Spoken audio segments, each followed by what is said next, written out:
Night settles over southern England like a curtain of black steel.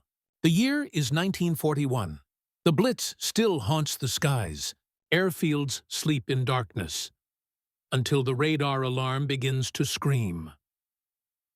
Inside a dimly lit operations room, a green electronic pulse crawls across the cathode screen. A young operator, barely 20, leans closer.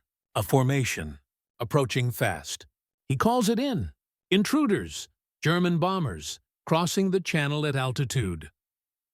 Out on the tarmac, crews sprint toward a hulking shape waiting in the shadows. Twin engines, broad wings, thick armored nose.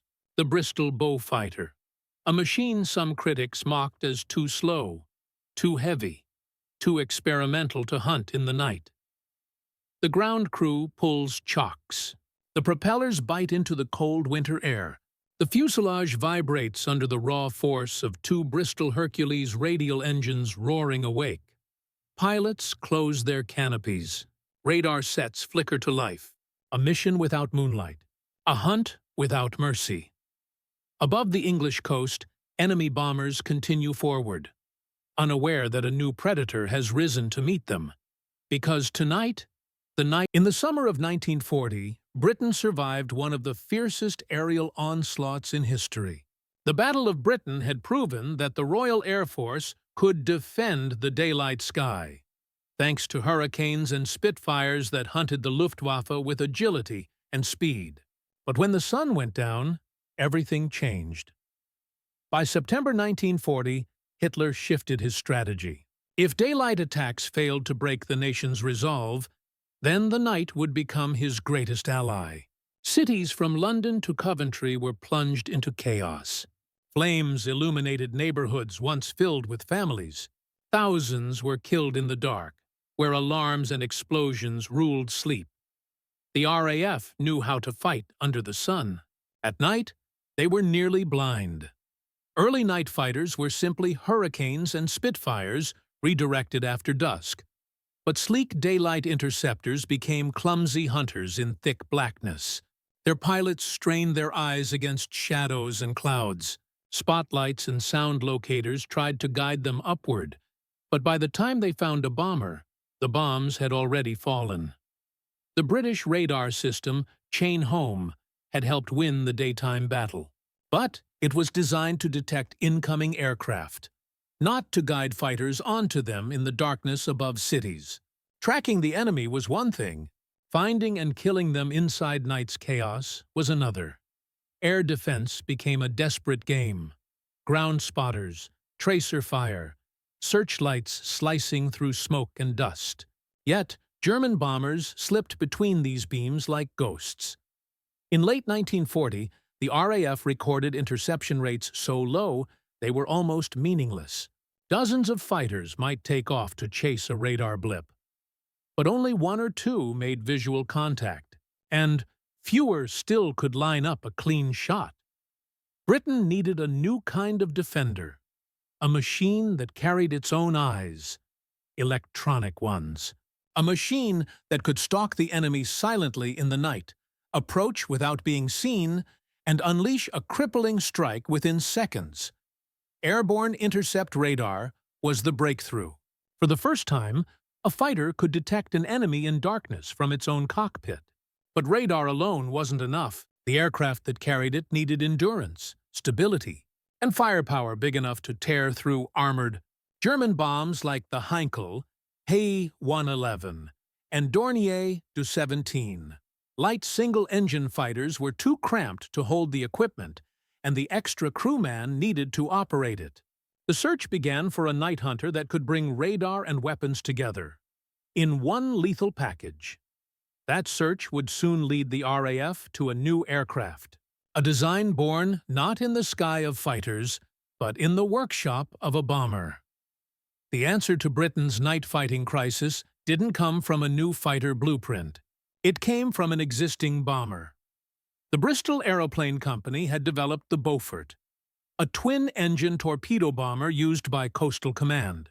It was reliable, but its large frame and slower performance made it unsuitable for fast strike rolls against defended targets. Engineers, however, saw unused potential hiding in its rugged design.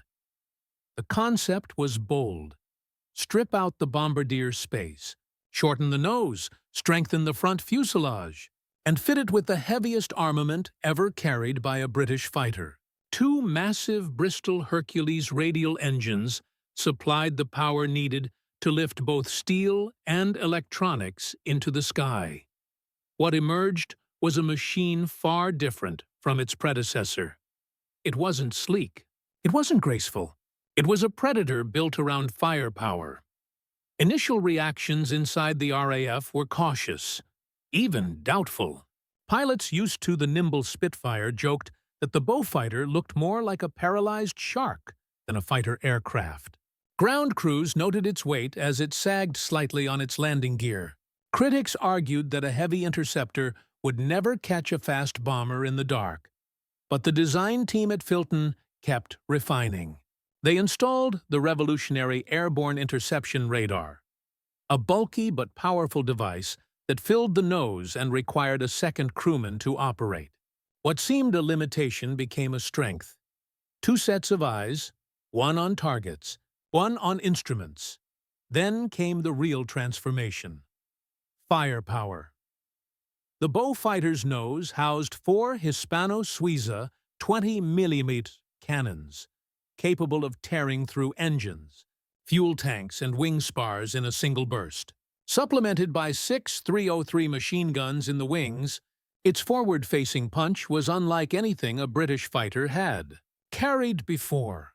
A single pass could obliterate a bomber. It entered frontline service just as London and other cities endured their darkest nights. No longer would RAF pilots have to rely on luck or moonlight. Now they could stalk the skies with technology that tilted the balance. By early 1941, a new kind of mission briefing began circulating through operations rooms: night interception. Beaufighters only. What critics called slow and heavy was about to become one of the most feared weapons of the night war. Luftwaffe bomber crews who once flew confidently over Britain would soon know its name and dread its sudden appearance out of the black sky. The stage was set for a dramatic shift in air superiority after dark, and now we move deeper into the story, through the human, tactical, and technological angles that defined the Beaufighter's impact. Human angle. RAF night fighter crews lived between exhaustion and adrenaline. Sleep schedules were meaningless. Their world revolved around scrambled takeoffs under total darkness, chasing enemies they often couldn't see until the final seconds. Inside the cockpit, the Beaufighter felt like a metal cave. Dim red light over instruments, radio static in their ears, and a disorienting blend of vibration and cold. Each mission was a gamble. Lose sight of the horizon, and the aircraft could slip into a deadly dive. Radar told them where the enemy might be, not what they would find. The navigator's voice guided every turn, every altitude change. Trust was survival. Many crews were just boys in their early 20s, but night flying aged them quickly. Their victories were sudden flashes, and their losses silent. They accepted this life because the cities below depended on them. Weapon angle. 20mm Hispano cannons. The Beaufighter's defining feature wasn't its engines or radar. It was the guns. 4 Hispano 20mm cannons protruding from its nose delivered terrifying force. A 2-second burst could fire dozens of explosive shells into a bomber's wings or fuselage, shredding metal and igniting fuel. Unlike machine gun fire that chewed slowly through targets, a single strike from the Hispano could rip a bomber apart in mid-air. The guns were mounted close to the aircraft's center line, allowing tight shot grouping. Brutal efficiency in darkness. Attack runs were quick and decisive. Approach unseen from below and behind. Fire when radar confirmed range, then peel away before debris or burning fuel struck the aircraft. Luftwaffe crews called such attacks unfair. They rarely saw their attacker. The night hid the hunter's approach, but the cannons ensured the kill was unmistakable. Enemy angle, fear in the dark for German bomber crews. The early months of the Blitz felt like one-way missions with little opposition. But by 1941, the tone changed. Reports at debriefings included chilling accounts, sudden impacts, engines blown apart, and British fighters that seemed to come from nowhere. They coined a phrase, der schwarze Jäger, the Black Hunter. Psychologically, it hit hard. Night meant uncertainty. Crews scanned the black sky obsessively, tightening formation to protect each other, but doing so made them easier targets. The fear of unseen death disrupted coordination and morale. Even seasoned pilots began to dread flights over Britain. The very darkness that once shielded them had turned against them. From the young British crews risking everything in blind pursuit, to the devastating cannons that defined their strike, to the Germans who felt hunted by an invisible threat, night-air combat had changed forever. Technical angle, airborne interception. Radar AI radar turned the Beaufighter from a blunt instrument into a precision hunter. Early sets like the AI Mech-Air filled the entire nose with antennas and equipment. The navigator, officially the radar operator, became the second brain of the aircraft, reading the glowing cathode displays, translating faint pulses into distance and movement. Radar gave numbers, range closing, altitude changes, target angles. The pilot responded instantly, adjusting throttle and control surfaces to creep behind the intruder without visual contact. When the blip tightened into the center of the screen, the final approach began, often just hundreds of feet away. The world outside the canopy remained black until the last moment. Then the enemy bomber emerged like a silhouette carved from shadow. In that instant, radar and firepower converged, and the Beaufighter struck. Technology had replaced moonlight. Tactical angle, new doctrine for a new war. The RAF had to reinvent its night combat strategy. Before radar, fighters scrambled on vague reports, relying on luck. With the Beaufighter, interception became an organized hunt. Ground controllers used radar stations to funnel night fighters into position. Then onboard AI radar completed the chase. A two-man team, pilot and operator, made split-second decisions together. Attacks focused on surprise, approach from below and behind to stay out of view of German gunners, fire short, accurate bursts, then climb away into darkness. These refined tactics multiplied success rates dramatically. The Luftwaffe discovered that even heavily armed bombers had no answer to a weapon they couldn't see until it fired. Operations Angle, Beyond Britain, Coastal Command. Just as the Beaufighter established dominance over British skies, another crisis loomed: German U-boats strangling Allied supply lines. The aircraft's long range and heavy ordnance made it ideal for coastal command. Torpedoes, rockets, and depth charges were added to its arsenal as the war expanded. In the Mediterranean, Beaufighters terrorized Axis shipping lanes, striking fast and low. Over Norway's fjords, they ambushed supply ships feeding German forces. Japanese troops in the Pacific would later give it a name whispered with respect: Whispering Death, for the low-pitched engine noise that often arrived too late. The aircraft, once doubted for its weight, now carried the war far beyond Britain's shores, proving its versatility and lethality time and time again. Sensors that could see the unseen. Tactics that turned darkness into advantage. Operations that stretched across continents, all converged at a single point in history, when the Beaufighter would seize control of the night sky, and the air war over Europe would shift irreversibly.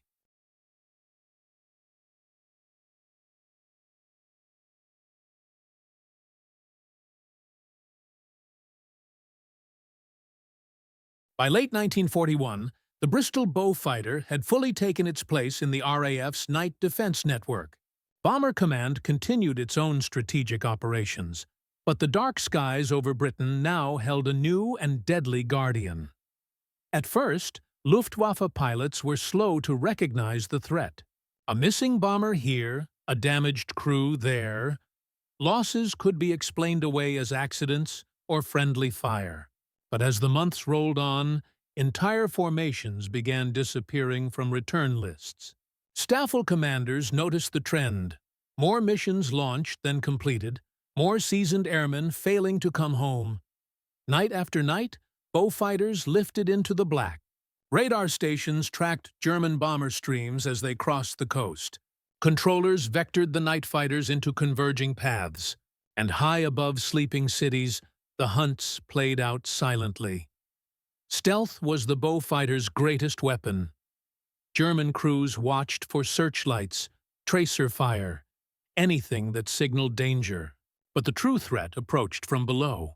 The Hercules engine's subdued growl earned the machine another nickname among RAF crews, the Silent Destroyer.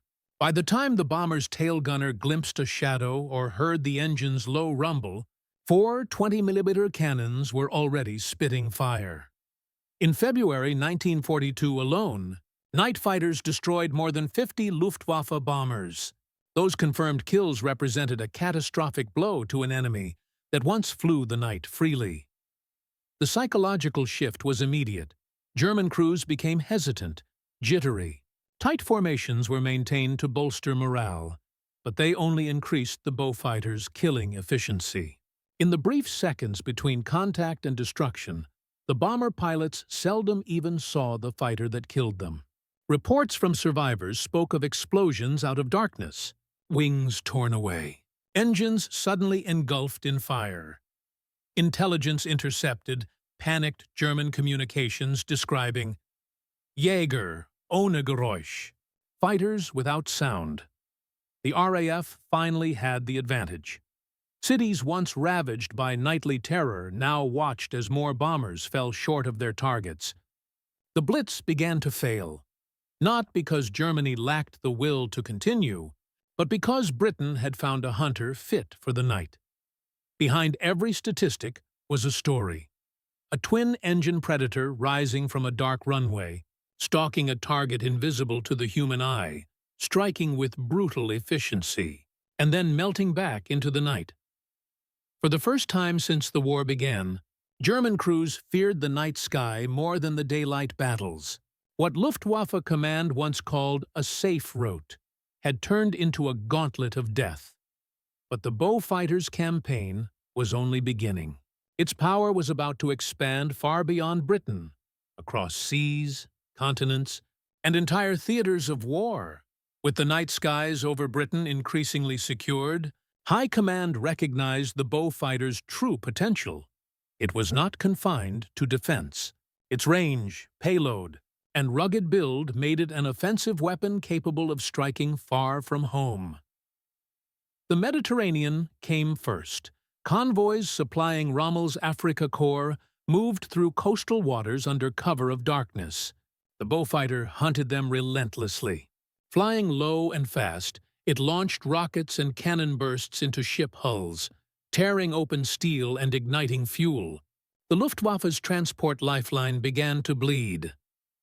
In the waters off Norway, the story repeated itself. Axis ships and coastal installations once considered safe from air attack were suddenly within reach. The Beaufighter's speed at low altitude, despite its bulk, allowed it to surprise flak crews who barely had time to react. Photographs taken after raids revealed charred ships listing in frozen coves, evidence of deadly precision. But perhaps the most striking transformation came in the Pacific. When the Beaufighter arrived in Australia, and then the wider theater, Japanese ground forces and sailors encountered a new kind of threat. Its engines produced a low-frequency growl, quieter and deeper than the harsh roar of American radial fighters. Troops on jungle airstrips heard only a whisper. Seconds before explosions ripped through ammunition dumps and radio stations, they named it with a mixture of respect and fear, Whispering Death. Its reputation spread faster than the aircraft itself. Stories circulated of Beaufighters appearing like phantoms, skimming treetops, unleashing rockets and 20mm thunder. then vanishing behind the thick canopy. For Allied commands across multiple fronts, the message became clear. This was more than a night interceptor. It was a multi-role strike aircraft that excelled wherever the enemy relied on darkness or distance for protection. By 1943, the Beaufighter had turned into an indispensable tool of air warfare. Crews who once joked about its weight now praised its survivability.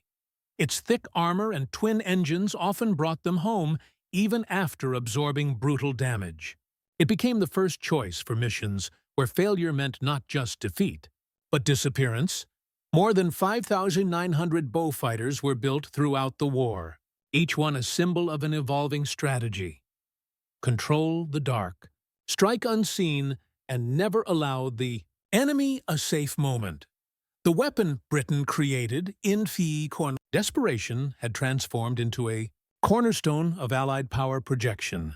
The darkness that once sheltered the enemy had become the Beaufighters' domain, and the Allies began to understand that victory in this war would be decided not just by day, but by night.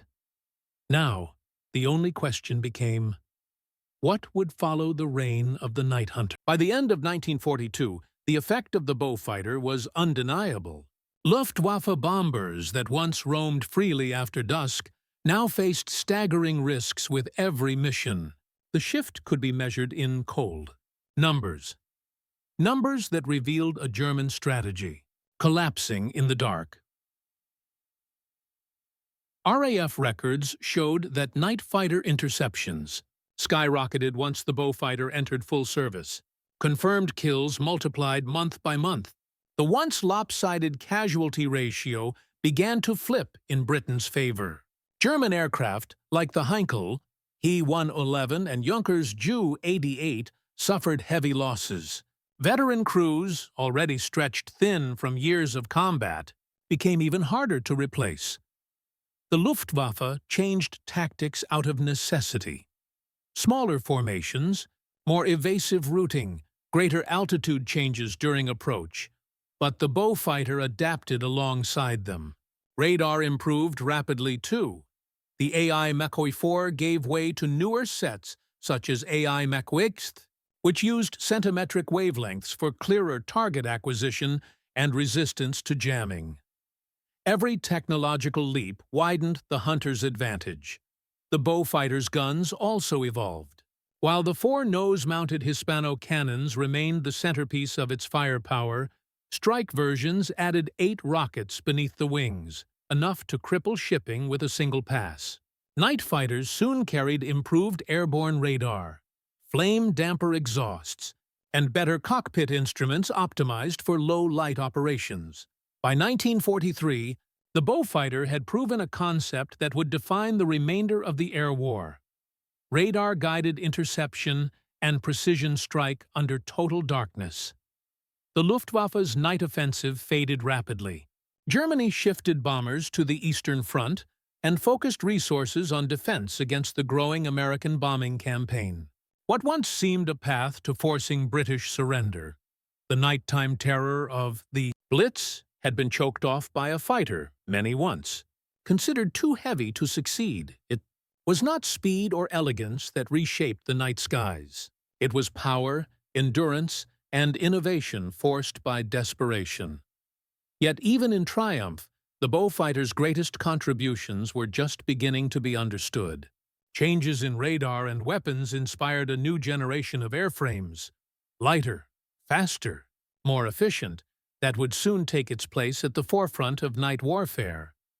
But the crews who flew the Beaufighter knew its importance firsthand. They had watched cities breathe easier. They had seen enemy bombers fall away in flames. They had learned that control of the night could decide the fate of a nation. And soon, another British aircraft would take the lead, building on everything the Beaufighter had established. Even as the Beaufighter reached the height of its power, a new machine was already emerging. The de Havilland Mosquito. Faster, lighter, crafted largely of wood, the Mosquito could outrun nearly anything Germany sent into the night. It became the RAF's premier night interceptor from mid-1943 onward. Some called this the end of the Beaufighter's story, but that was far from the truth. The Beaufighter remained indispensable in strike roles where its toughness and firepower shone brightest. Coastal Command continued using it to destroy U-boats, freighters, and convoys in the Mediterranean and Atlantic. In Asia, it ripped through Japanese supply lines, hunted barge traffic, and provided relentless pressure across island campaigns.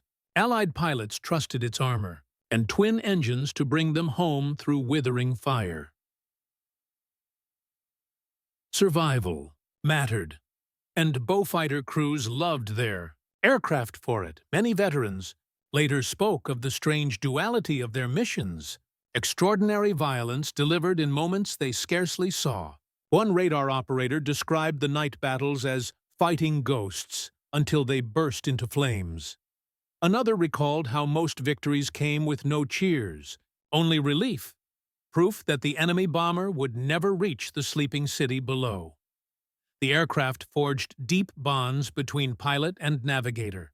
Their lives depended on quiet coordination, calm speech, and absolute trust. Theirs was a war fought not in bright sunlight with roaring bravado, but in whispered commands, flashing instrument lights, and the knowledge that a single miscalculation could mean plunging blind into a fatal dive. When the war finally ended, many Beaufighters were scrapped, their metal frames dissolved back into quiet fields. But some survived, displayed in museums from Britain to Australia. Not polished for beauty, but remembered for purpose. The night skies they defended had long since cleared. The cities they protected rebuilt and thrived. The bomber crews they saved would raise families who never knew how close the danger once came. The Beaufighter began as a desperate improvisation, too heavy in the eyes of critics, too rough around the edges to fight with finesse. And yet, it changed the course of air warfare. It proved that technology, teamwork, and firepower could overcome the terror of the night. Before the mosquito ruled darkness, the Beaufighter conquered it. It turned fear into firepower, and firepower into survival. The Bristol Beaufighter began life uncelebrated, a hurried adaptation, a compromise born from leftover ideas. It was heavy, blunt, even awkward-looking. Many doubted whether such a machine could ever dominate the skies. Yet history has a habit of crowning the unexpected champions. What the Beaufighter changed was not simply the balance of night combat, but the very mindset of air warfare. Before it, darkness favored the attacker. Bombers slipped unseen into sleeping cities. After it, darkness became a hunting ground for defenders. The night skies were no longer a sanctuary. They were a battlefield illuminated by the glow of burning engines and tracer fire. The Beaufighter proved that strength, toughness, and relentless firepower had a place in air superiority, especially when paired with technological ingenuity, like airborne interception radar. It forged a new doctrine, that a night fighter could stalk and strike without ever being seen.